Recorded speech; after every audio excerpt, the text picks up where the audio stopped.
সবুজ বাস উদ্বোধন করে জামায়াতের আমির কি বললেন বিস্তারিত জানাবেন? রাব্বি মূলত ঢাকা 15 যে আসন সংসদীয় আসন, এই আসনটির মূলত ডক্টর শফিকুর রহমান জামায়াতের যিনি আমির, তিনি এই আসনের প্রার্থী।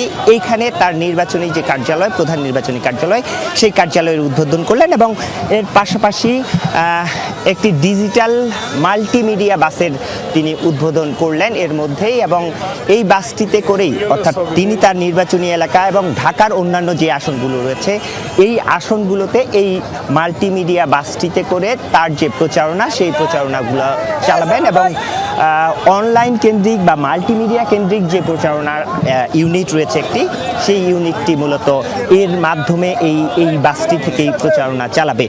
এবং এখান থেকে তিনি এই উদ্বোধনের কাজটি এখানে শেষ হলো এবং এখান থেকে তিনি ঢাকা 12 আসনের যে নির্বাচনী কার্যালয়, সেটি উদ্বোধন করবেন। সেটি উদ্বোধনের জন্য এখন মূলত কারওয়ান বাজারের দিকে যাবেন। তার আগে তিনি অফিস যখন উদ্বোধন করেন, তখন গণমাধ্যম অর্থাৎ নেতাকর্মীরা, যেখানে জামায়াত নেতাকর্মীরা সেখানে উপস্থিত ছিলেন, জামায়াত নেতাকর্মীদের উদ্দেশ্যে তিনি ভাষণ দেন এবং সেখানে তিনি বলছেন যে এই দেশের মানুষ অর্থাৎ পরিবর্তন চায় এবং এই পরিবর্তন আগামী যে 12 তারিখ, সেই 12 তারিখ পরিবর্তনের পক্ষে মানুষ ভোট দিবে। দেশের সম্পদ এবং সম্মান যাদের হাতে, নিরাপদ 12 তারিখ তাদের হাতেই চাঁদে উঠবে। এবং গতকালকের যে সহিংসতার ঘটনা ঘটেছে শেরপুরে, সেই ঘটনা নিয়েও তিনি তার প্রতিক্রিয়া জানিয়েছেন এবং তিনি জানিয়েছেন যে মূলত দেশের মানুষের প্রতি বা ভোটারদের প্রতি আস্থা না থাকার কারণেই গতকালকে বিএনপি পরিকল্পিতভাবে এই হামলার ঘটনা ঘটিয়েছে এবং এটার জন্য তারা যথাযথ ব্যবস্থা নেওয়ার